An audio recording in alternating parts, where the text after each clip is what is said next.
El 4 de julio de 2025 se llevó a cabo en la Ciudad de México, en la Colonia Condesa, la primera marcha en contra de la gentrificación. El 20 siguiente se llevó a cabo una segunda marcha, ahora en el sur de la ciudad, en las que, entre otras cosas, se exigía la vivienda como derecho y no como un bien de mercado. Se gritaban consignas de expulsa hacia los extranjeros y se vandalizaron comercios. Pero, ¿qué es realmente la gentrificación? ¿Es la llegada de güeritos y hipsters a una colonia? ¿Que un café te cueste 100 pesos? ¿Que las rentas se vuelvan impagables y haya desplazamiento? No, estos son solo los síntomas de la gentrificación. El problema subyacente es que se ha convertido a las ciudades en máquinas de producción de capital y los gobiernos se han vuelto adictos a ese capital para funcionar. En muchos casos, el dinero que genera la gentrificación sirve para financiar los servicios básicos de la ciudad, como la seguridad, la limpia, el tránsito, etc. La gentrificación es una herramienta para que las ciudades operen. Eso es lo que es la gentrificación. Un trauma causado en una ciudad o un vecindario por la inyección de cantidades masivas de capital que irónicamente deja destrucción a su paso. Así, la gentrificación no es generada por el nómada digital que le gusta el café orgánico y los tacos de lechuga con salsa que no pica, ni es culpa del hipster con su restaurante de hamburguesas gourmet. No la generan actos individuales, es un problema sistémico y estructural. Es el resultado de un sistema político y económico al que le importa más la creación y expansión del capital de unos pocos que el bienestar de sus ciudadanos. Ahora bien, cada ciudad se gentrifica de manera distinta, pero se podría decir que todas siguen más o menos el mismo proceso. En 1979, el profesor de estudios urbanos de MIT, Philip Klein, desarrolló las etapas de la gentrificación de la siguiente manera. 1. Exploración.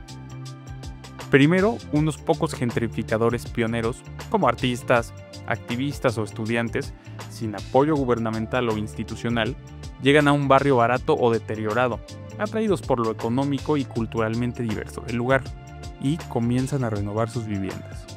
2. Consolidación. A partir del cambio que ya inició, más personas de clase media se interesan por el barrio y comienzan a llegar las inversiones. Restaurantes, cafés, bares. 3. Saturación. La clase media comienza a tomar un rol preponderante. Promueven el vecindario como un lugar donde pueden tener una buena calidad de vida. No obstante, aquí las grandes desarrolladoras y no los individuos se vuelven los principales renovadores y constructores. La tensión entre los residentes originales y los nuevos comienza, junto con el desplazamiento. 4. Madurez. Gentrificación completa. El barrio se comienza a volver aún más rico. Altos ejecutivos y profesionistas sustituyen a los artistas o activistas. Las propiedades ya son condominios de lujo. El desplazamiento es desenfrenado. La gentrificación se derrama a otros barrios adyacentes. Sin embargo, para explicar los fenómenos vistos en ciudades como Nueva York o San Francisco, se ha añadido una quinta fase que ya no se trata de los individuos ni de las desarrolladoras locales. En palabras del geógrafo Neil Smith, es el apoderamiento por parte del capital global de los barrios locales. Los edificios que se levantan, más que para alojar a las personas, son los depósitos de la riqueza de los millonarios y billonarios. En otras palabras, los vecindarios ya no son solo más amistosos con el capital que con las personas, sino que dejan de ser lugares para vivir una vida normal, tener un hogar, ir al trabajo, tener actividades de tiempo libre, y se vuelven productos de lujo. Ahora bien, aunque estas etapas son útiles para entender cómo es el proceso de la gentrificación, no explican el por qué. ¿Por qué ciertos barrios o ciudades enteras se vuelven lugares en boga para invertir? El autor, Peter Moskowitz, añade a las etapas anteriores una fase preparatoria o fase cero que nadie ve, pues pasa mucho antes de que se manifieste la gentrificación. Esto es, las políticas públicas, la privatización, acuerdos con multinacionales o beneficios fiscales otorgados por el gobierno. Es decir, para que las fases 1 a 5 sucedan, los gobiernos tienen que autorizarlo. Por ejemplo, en Nueva Orleans, la fase 0 fue el huracán Katrina en el 2005. La destrucción que dejó el fenómeno natural en colonias de personas afroamericanas fue utilizada para atraer inversión y a gente blanca de mayor posición económica que los residentes originarios. Esto significa que la gentrificación es el fenómeno urbano más transformador del último medio siglo y, sin embargo, se habla de este únicamente por lo que se observa a nivel de calle o a nivel personal. La narrativa de los hipsters, los nómadas digitales y la salsa que no pica no es necesariamente equivocada, pero da una versión parcializada y superficial de un fenómeno muy profundo. Alguien que solo ha aprendido sobre la gentrificación a través de lo que se dice en artículos de medios digitales, puede llegar a creer que es la suma de miles de voluntades individuales, como extranjeros que se les ocurre trabajar remotamente desde otra ciudad, la apertura de coffee shops o restaurantes instagrameables, que se encarecen los precios de las viviendas y la renta. Sin embargo, estos son solo los síntomas, no las causas de la gentrificación. La gentrificación realmente es un sistema que da prevalencia a las necesidades del capital, esto es, a las ganancias inmobiliarias y a los ingresos de la ciudad, que a las necesidades de las personas.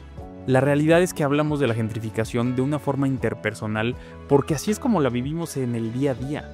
Las rentas suben, cada vez hay más restaurantitos instagrameables, galerías de arte, tiendas de ropa hippie y cafeterías orgánicas. Pero en cada ciudad gentrificada usualmente hay hechos que ocurren lejos del ojo público, que preceden a los cambios que se ven en la calle y los vecindarios. Las políticas que generan la gentrificación son creadas en los corporativos inmobiliarios y en las oficinas de los gobiernos. El factor estético y de consumo es solo la punta del iceberg. Dicho de otro modo, la gentrificación no es culpa de unos miles de gentrificadores, sino de unos pocos políticos y compañías inmobiliarias. El término gentrificación fue acuñado por la socióloga inglesa Ruth Glass en 1964, en su libro Londres, Aspectos del Cambio, en el que describió la transformación de ciertos vecindarios de Londres por la clase media burguesa proveniente del campo. Luego, en 1969, un hombre de Brooklyn llamado Everett Orner inició varias acciones tendientes a convencer a la gente blanca de clase media y alta de mudarse a Brooklyn, bajo una bandera de renovación y mejora de los vecindarios.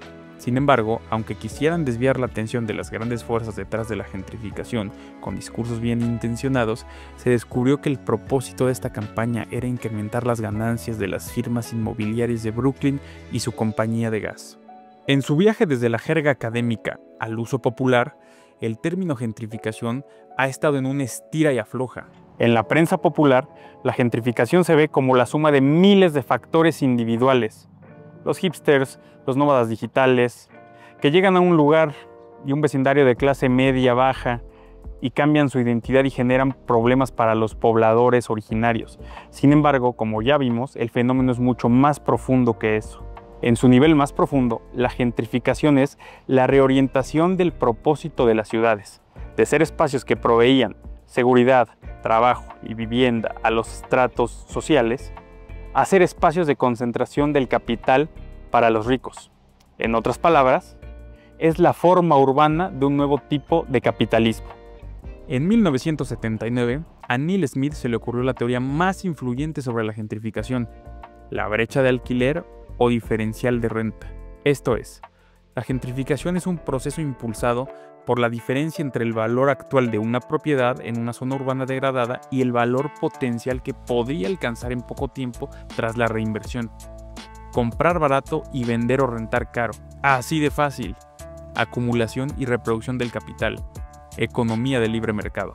Tomando en cuenta esto, es claro que los efectos de la gentrificación, coffee shops, galerías de arte, restaurantes instagrameables y el desplazamiento de los locales no son un accidente o algo inexplicable, sino las consecuencias de convertir las ciudades en espacios que benefician solo a quienes controlan el capital, pues se necesitan herramientas que atraigan a las clases medias y medias altas, que van a ser los clientes y consumidores de quienes están verdaderamente arriba. El inicio de cada vecindario gentrificado, donde ya hay edificios de depas de lujo, pérdida de la cultura y las familias batallan por resistir, se puede rastrear a diversas políticas públicas que favorecen la creación de riqueza y no a la creación de una comunidad y una vida digna. Para el momento en que los nómadas digitales llegan, las fuerzas económicas y políticas que les dieron paso han estado trabajando por años. En otras palabras, la gentrificación, en primer lugar, no se trata de la cultura, sino del dinero. Los desarrolladores no construyen edificios para perder dinero y solo apoyar causas como activismo, liberación o las artes. Las ciudades no se gentrifican salvo que esto genere gananciales inmensos. Se trata de un negocio que se oculta bajo eslogans ambiguos de renovación o revitalización de la ciudad, al que no le importan las repercusiones que pueda tener a nivel de la vida personal o de la vida digna de los habitantes, al que posteriormente se le suman las dinámicas del consumo, el gusto y la estética de las clases medias y clases media altas que pueden darse el lujo de realizar ciertos gastos, generando un bucle que se repite una y otra vez.